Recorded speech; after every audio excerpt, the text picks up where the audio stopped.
this is Milad Rasemanesh. Hi, this is Hamed Jamali. Hi, this is Nasaran Gudarzi. Today we talk about Islamophobia. Stay with us.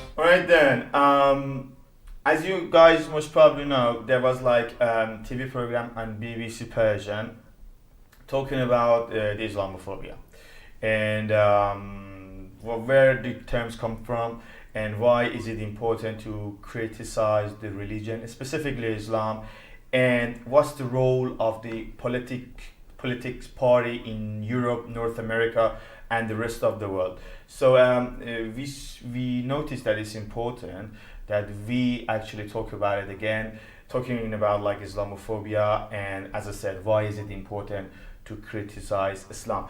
Before we start the conversation, I would like to talk about the term Islamophobia. As we all know, like there are like some sort of disease, I would say like maybe mentally disease, that like these terms mostly like vastly used in psychology, that there are like so many people, they're scared of specific things that they are not really scared. I mean, they are not really scary. Like the fear of elevators or closed places. Precisely, we have like acrophobia, for example. Yeah. People who are like, very are in the like a tall buildings, they're scared of the like a height. Yeah, and then we have this term like necrophobic, for example. People who are really like scared of anything that's related to the dead people. And of course we have in terms of politics, we have these specific terms called homophobia, or like homophobics, the people, which is true. Like we know there are like some people, they don't see homosexuality as something like natural, beautiful. So when we use this word like homophobic, it makes sense what exactly we're talking about. One more thing I would like to add, like this term like homophobic or like Islamophobic, you have like some sort of negative features. It means like we're talking about something negative, something bad. You actually it when you have fear of something unreal, or you have fear of something that you're not supposed to have fear. So then Precisely. we used in psychology the term of phobia. Yes, like homophobia, and now there are like some sort of hypocrisy, I would say.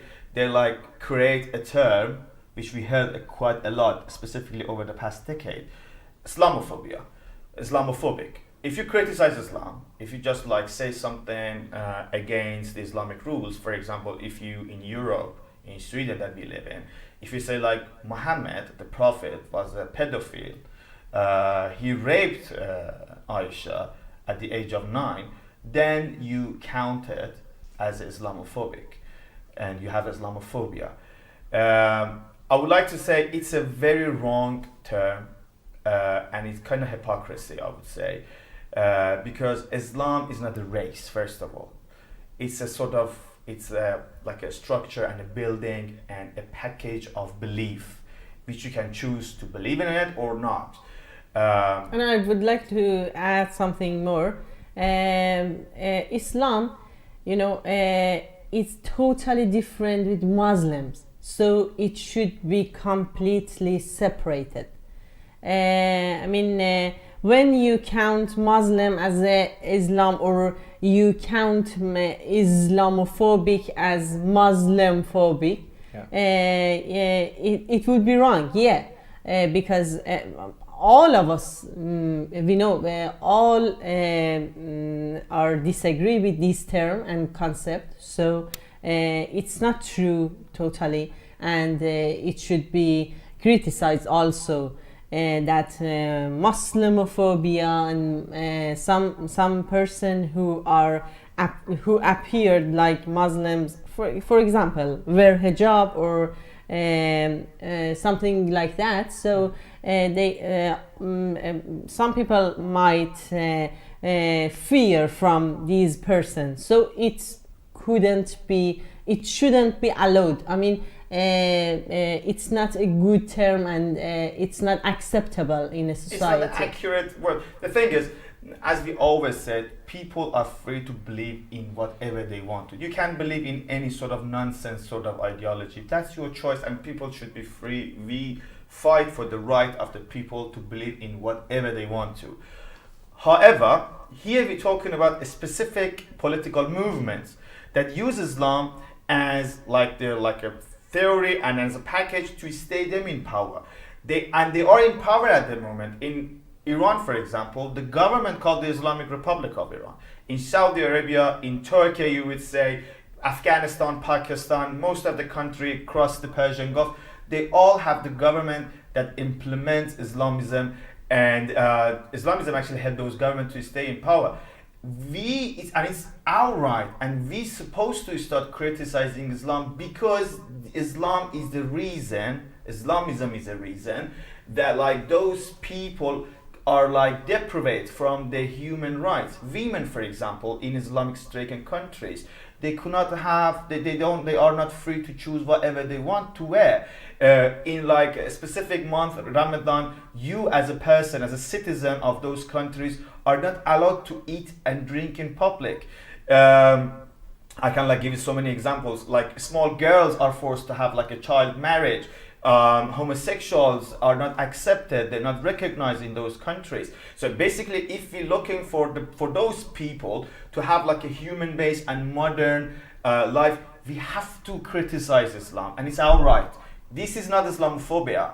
This is not something bad. Okay, maybe it's Islamophobia, but it's not something bad. It's something that's vital. It's really important for the people to start talking about how bad Islam is. One more thing, we have those immigrants coming to Europe and North America. They also suffering from Islamism. We know so many people, they live in Islamic families. They also under the pressure of their a dad or the ancestor or the families. We have an honor killing here in Europe and North America. Talking about Islam, criticizing Islam is one basic human rights.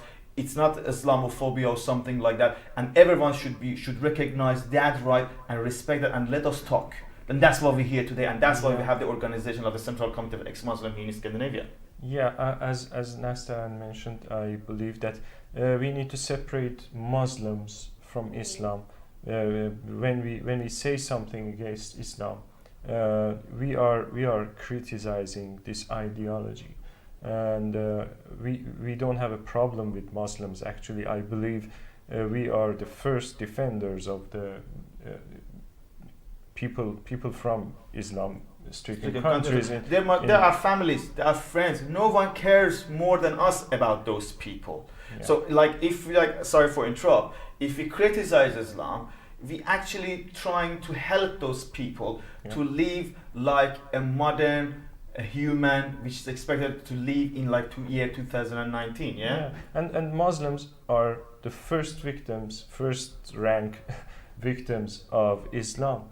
Then maybe we can go and see, for example, the victims of terror attacks in Sri Lanka. They are the second level of victims of Islam. The first victims are the people who live under Islamic governments. And I believe that we need to separate Islam from Muslims. The other thing is we have to go and be focused on what's happening in terms of politics in Europe and North America. We have these what's so-called left parties here in I would say in Sweden, in Scandinavia, in Germany, the Labour Party in UK, Democrats in US. They always they always protect Islam somehow. They have this sort of identity that they always support and let Muslims Islamists do whatever they want here in Europe and North America. For example, the Charlie Hebdo incident. After that things we remember that there was a big silence. No one still was not strong enough, or no one dared to start talking about why Islamism is bad, why Islamism should be criticized. And these sort of things, this propaganda, is made mostly by, I'm very sorry to say that, what's so-called lefties. I'm a member of, for example, the Left Party here in Sweden. I have a huge problem with my best mates over there. They always see me as a far right extremist who like use Islamophobia in the way that they talk to me to fight against the refugees. That's highly wrong. I understand where like ideology come from. We have like these two like very I would say pathetic camps, Islamism and racism. They fight to each other. So if you criticize Islamism, they always see you as the racist, as like a racist or like a racism camp, which is highly wrong. We here today, we have this organization, we run this program to say like we have like the third camp, and we belong to the third camp. We not Islamist, we're not racist.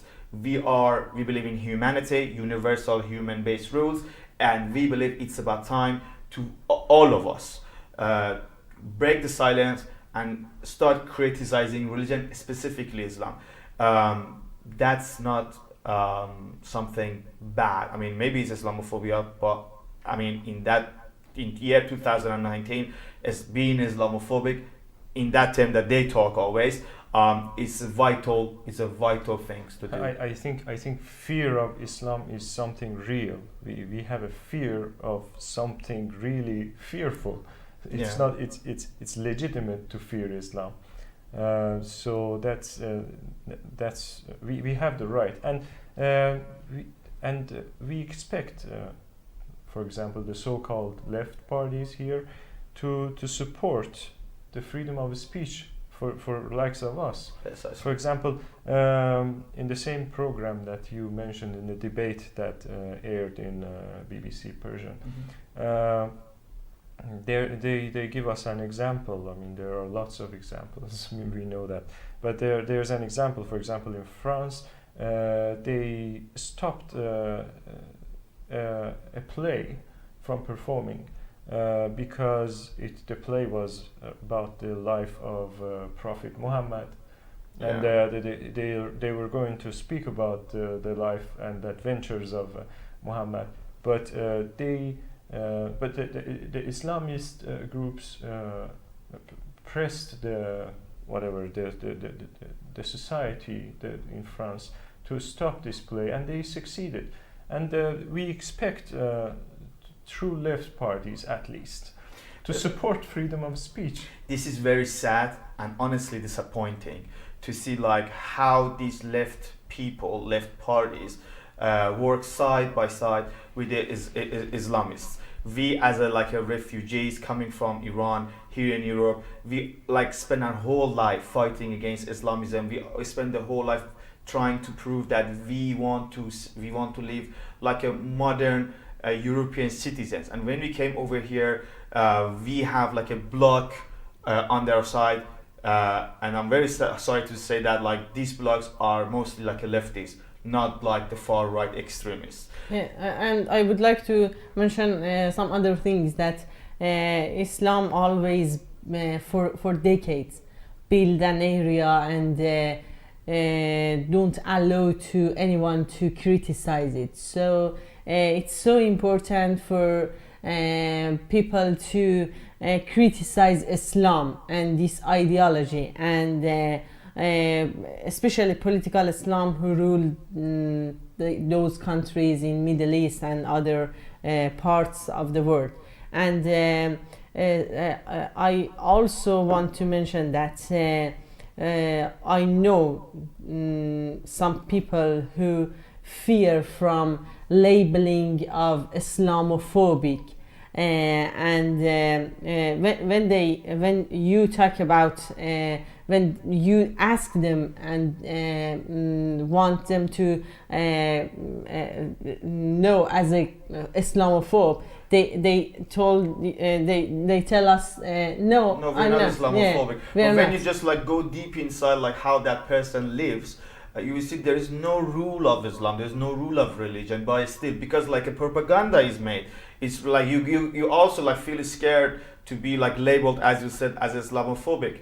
And that's what that, as I said, mostly like a lefties, that's like an environment that mostly lefties has like provoked and created in Europe and North America. I think it's about them, as I said, we have to criticize Islam. It's our right to criticize Islam, and it's really important to for specifically for the, as you said, people who coming from Islamic history again, if they seek for have a secular life, a life based on modern human rules, it's really important for all of those people to start criticizing Islam. And it's also really important to tell that the fear of real fear of political Islam who rule in Islam striking countries, and also all countries who rule by Sharia law and other rules that comes from that comes from Islam.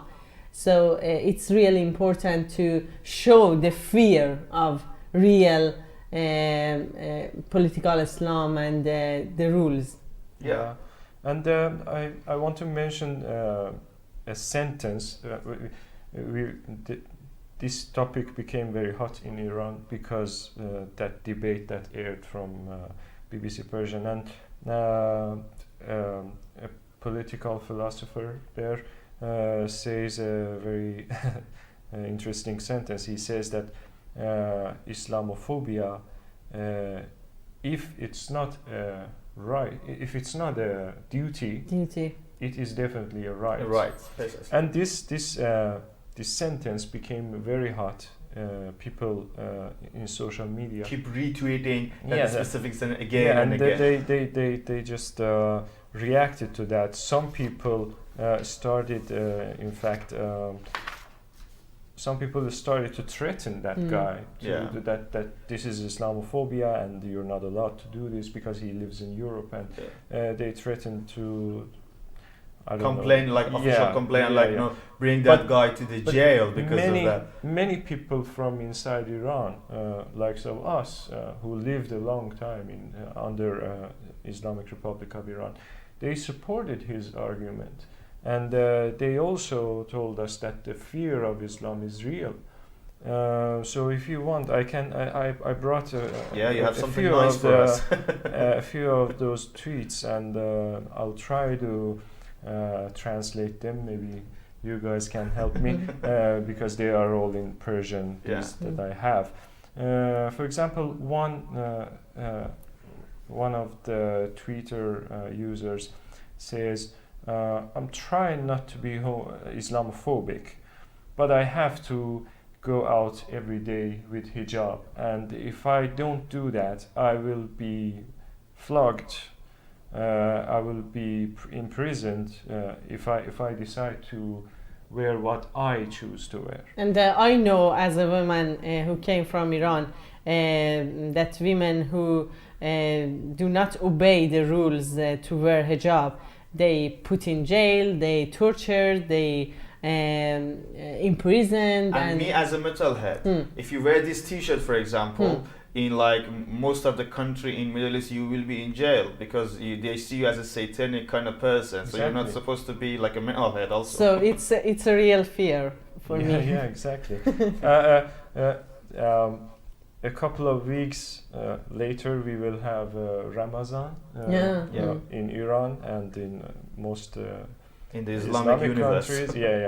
And somebody says that I'll try again. This guy says that I'll try not to be Islamophobic, but unfortunately 2 weeks later when Ramadan came, I need to eat my lunch, my food, my water and everything with fear of Islam, because if I don't do that carefully during the day, I will be fired from my work. I think like there's like thousands of tweets about that, exactly. And then that shows like there's like a big appetite, specifically in like Islamic-stricken countries like Iran, Saudi Arabia, Pakistan, Afghanistan, to criticize Islam because all the people in Middle East are Islamophobic because they know how bad it is and they're like really tired of Islamism. Like the reaction on Twitter was like surprising, but it was like what we could expect it because we know what's happening in that sort of countries. Yeah, Well, I may stop reading Twitter, the tweets from social media, but well, we know that there are lots of people damaged in Islamic countries or other countries. We when we try to support them, I mean, when we see that in Quran, in more than 500 verses of Quran, it's full of terror, full of hatred. Yeah, exactly. Rape. Discrimination against women and everything. I mean, it's mind blowing actually. Yeah. I mean, when we see that load of crap in Quran, I mean, we have to say something about it. We have to do something about it, and we have the right to say something about it. Yeah. And it's important because if we don't do that, we are actually overlooking the people who are suffering from Islam. That's true. All right. That was for today, I guess. Your feedback is important for us. You know how to find us. All the contact, like numbers and like the page that we have on social media is mentioned during the program. So it's really important that you just contact us and let us know what you think. Thank you for watching us.